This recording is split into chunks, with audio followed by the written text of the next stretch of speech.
to speak to ECIC, and I'm very interested in our discussion later on. Then I painted a few pictures and brought a few stories, because as a management consultant formerly, that's what I learned before I went to banking.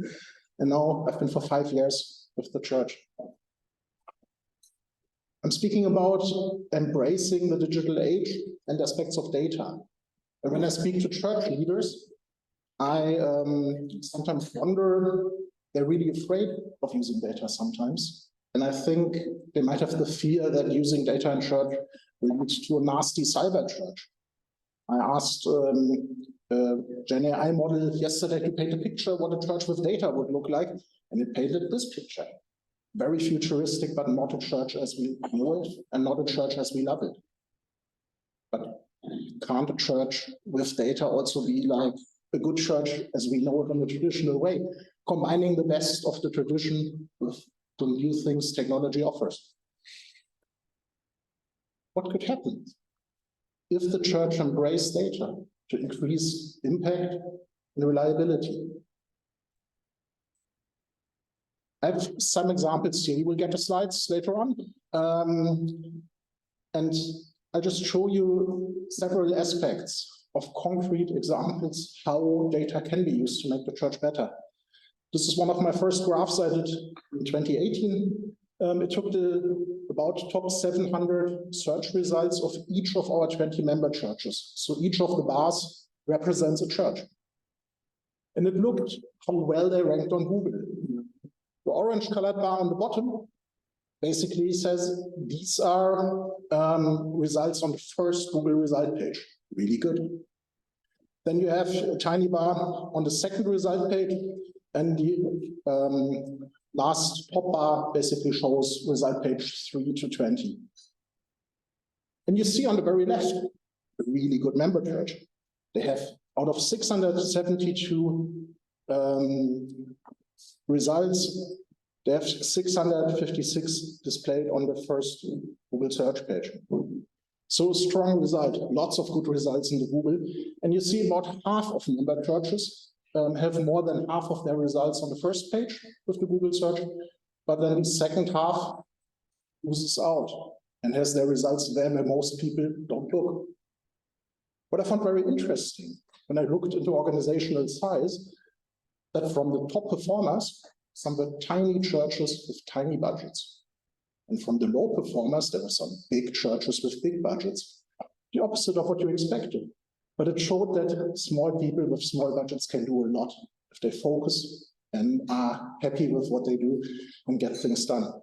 So that was one of the first things to have a look at that. A current one, just from last week, over 1,000 app reviews on the App Store. And we looked into how happiness of customers who downloaded an app changed over time. See, 2017, folk were quite happy with it, but then 2020, not so much anymore. Why? Like, they didn't put effort into make the app worse. They just kept going and had to keep things current. But, so data can show us where to look, and we drill down deeper, but that's just showing, reviews on the App Store is another thing you can analyze and drill into and go down. Another thing, web server security. Because we're not only asking about impact, we're asking about reliability.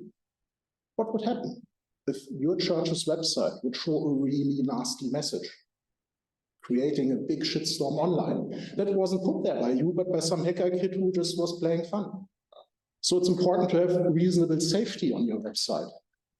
And so I benchmark both the web servers and the email servers of our 20 member churches each year, and I query all these servers from the outside and say, what protocols do you use? Do you have this security failure? Do you have that one? And then I aggregate all the data in a simple score.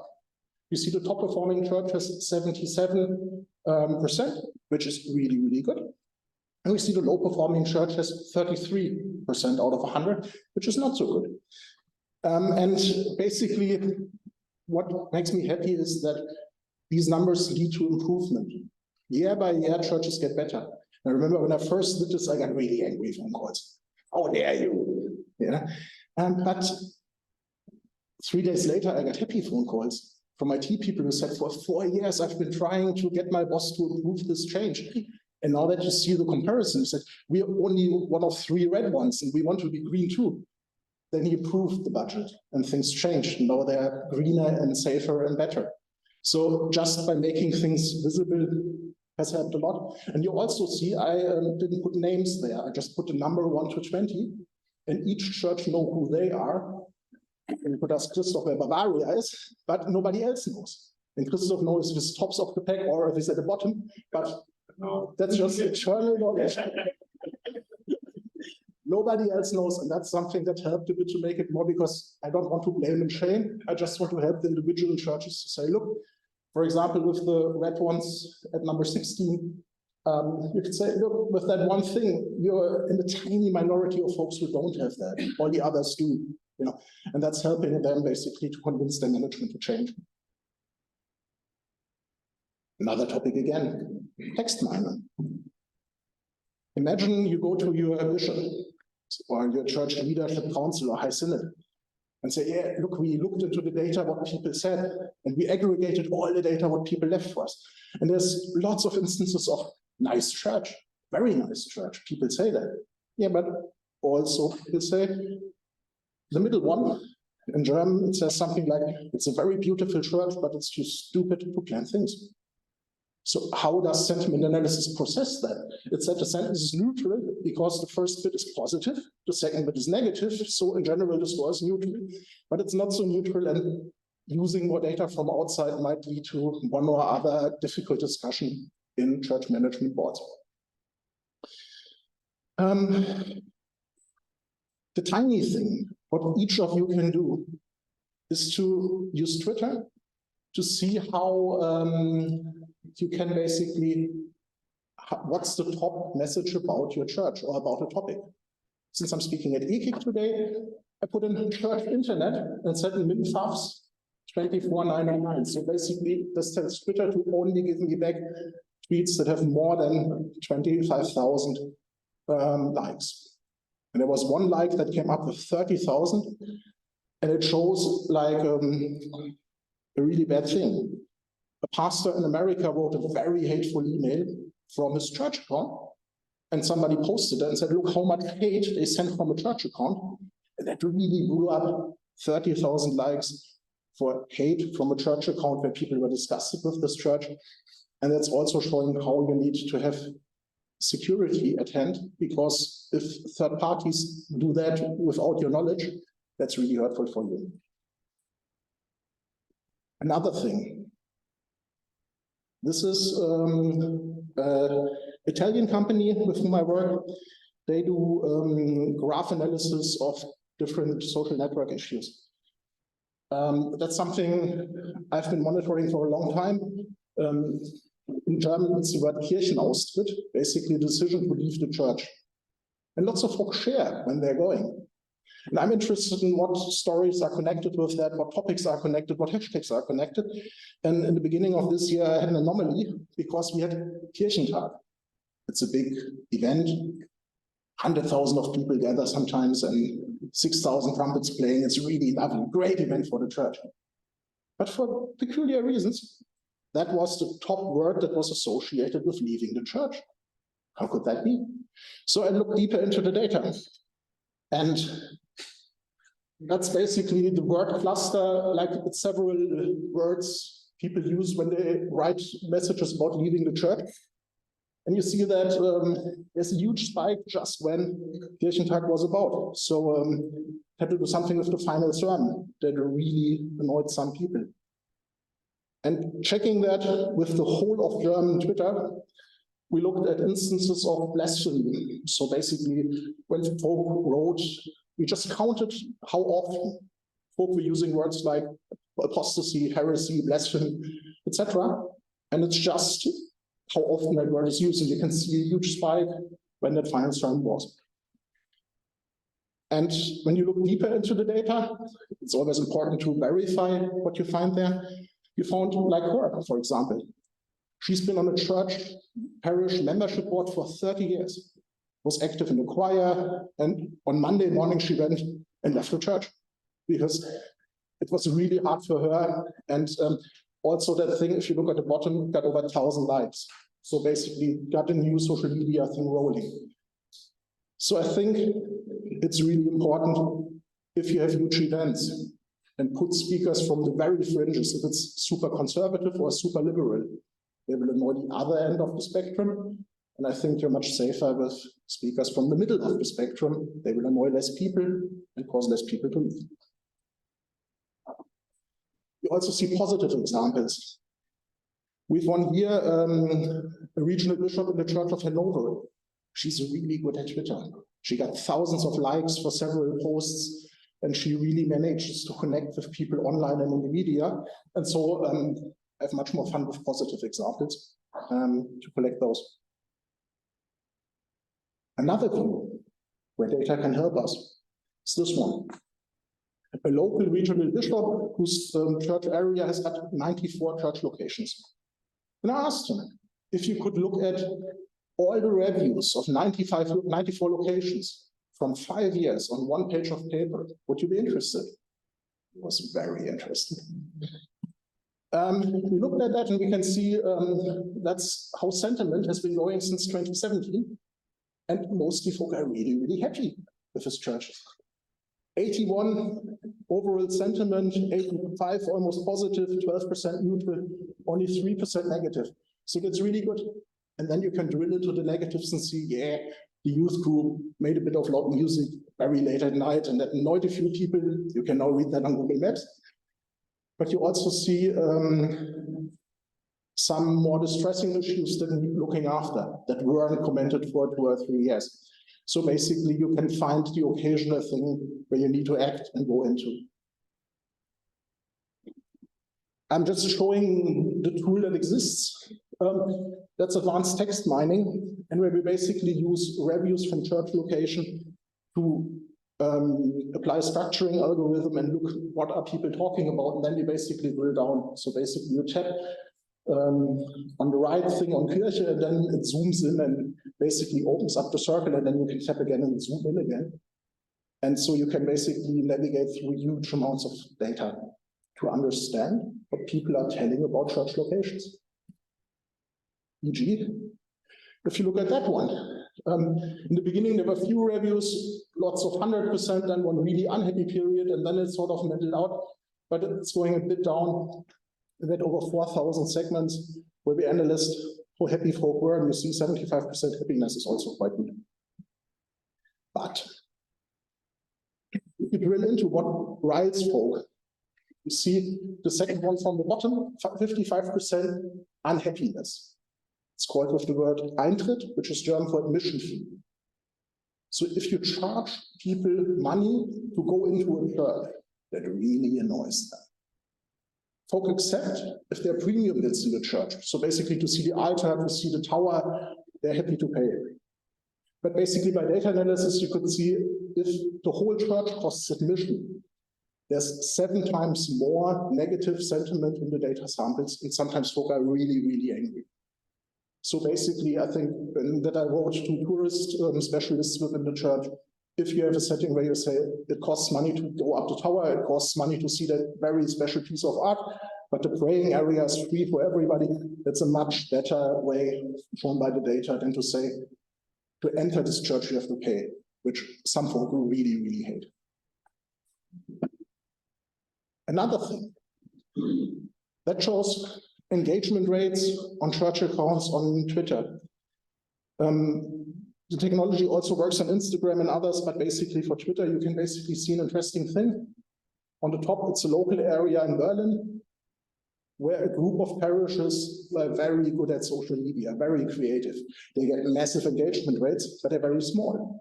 You know, if you just have 309 followers, it's not so hard to get 4% of them to click on a post, to like something. If you're really huge, like EKD is with 26,000 followers, it's really hard to get high engagement rates, but 0.4% is not too bad there. And we see Nordkirche, which is among our 20 churches, a very good one on social media. They prioritized it for many years. They managed to get a best of breed engagement rate within their size.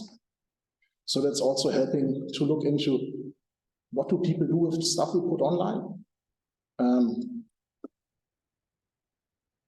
And Corona struck. We had a professor, she was really good and helpful, and in her free time, she did lots of data analysis for us. I'll just quickly go over that.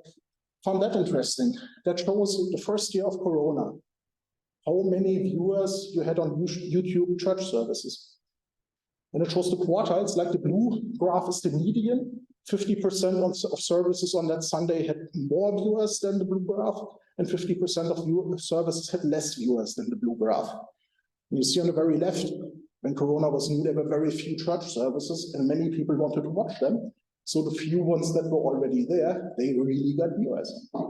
But then lots of churches got going, and you had more and more church services. So basically the amount of viewers per service got down, but it still was reasonable to get good reach. Then the summer came and it got warm outside, folk could go outside, we had open air services, so online got down a bit, but then when the weather turned nasty, online got up again.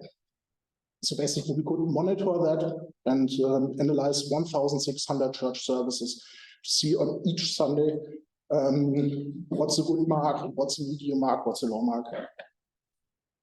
That's one of the better ones. Tiny rural church, but they're brilliant at social media. They still, that's just from last week, they still managed to get around 3,000 views per Sunday service, even though they're in the countryside. And I looked into the data. What do their users say? Extracted hundreds of comments, everything from half a year. We looked at what words are happy, and you can see here German-speaking people from Norway, Canada, Egypt, Slovenia, Brasilia, all over the world are watching that. We looked how is the sentiment in the comments, and it's super positive. So folk are very, very happy with those online services. We can look into the comments and see how words are connected to other words. We can mine the data and do deep analysis, just showing. And we also looked into clusters. So basically folks said, thank you, nice service, or greetings from Lagos. That's something, but if folks say, wow, that really moved me, that helped me to go through a tough week. Or even I want to, pray for those children in that country, or I want to send money there. So basically we sort of sorted how intense was the reaction shown in the comment, basically clustered that. I briefly go over that. We come to the most important thing. In my 5 years in church, that project is the most important thing. And Ralph Peter started it in this local church, where it was really successful, and now we made it nationwide. It had to do with a discussion where young students were speaking to the bishop. And the students looked at the bishop and said, you don't want me to come to your church? The bishop said, yes, I do want you to come to my church. He said, no. Why? He said, if you really wanted me to come to your church, I would find your church on Google. And we now had a project where we improved the findability of right now 19,655 churches with all those platforms, over 60. We have all the big search engines, we have all the digital assistants, we have a direct link in the Alexa for sat-navs, car navigation systems. If you look there for a church, you will find a church. Here's briefly shown how the data is. That's a very well-placed church entry on Google Maps. It has a GPS marker on the right thing. Actually, speak ever to a person who was late to a funeral or a wedding because your GPS marker was on the wrong location. They're really mad at you. So it's important, it's a tiny thing. It takes 10 seconds to get that GPS marker on the right connection, but you have to do it. That's so important that folk look for you, and out of 100 people who are navigating, almost 90 use Google Maps to basically find your location and go there. The name for searchability in the category. It's very important that the words that people type in search engines will lead them to our churches. After we started the project, that is what happened. These are customer, like people interactions. The yellow graph shows website clicks massively improved year on year. The big spike is Christmas. And you see on the very left, like we almost doubled how often our churches are displayed on Christmas within 3 years. When does it start? Sorry, that's about 2018 is on the very left. Okay. And the blue one is route navigations. We had a massive corona, like the lockdown really killed route navigations. Nobody wanted to come. So that basically is a bit drafted, but you can also see that the blue one, phone calls, that improved all over time. We're now at over 500,000 additional phone calls that our parishes received because they can be found better. And that's a good thing. We use data to help people find churches and thereby create millions of additional interactions. Therefore, click on our websites, call us, or tell their SatNav to bring them to us, which is always a good thing.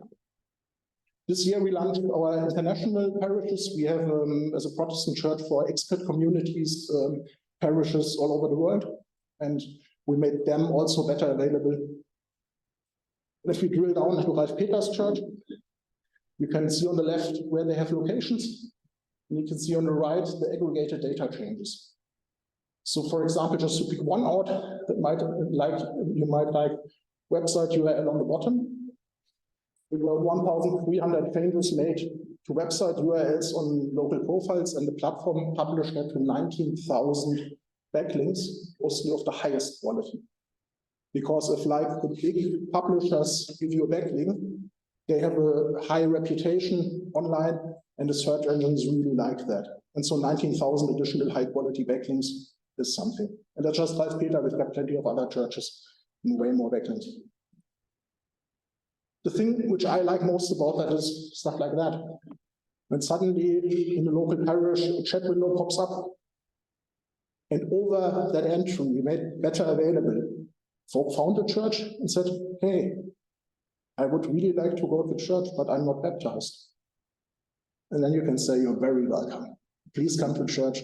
It doesn't matter that you're not baptized, you are very welcome to come. So like the data quality improvement leads to real people asking real questions, can I come if I'm not baptized? But the rest is horrible. Anyhow, so we should end with a thing, and my position is basically, let us embrace data to increase the church's impact and reliability, make it safer, make it better accessible to people, and thank you for your attention.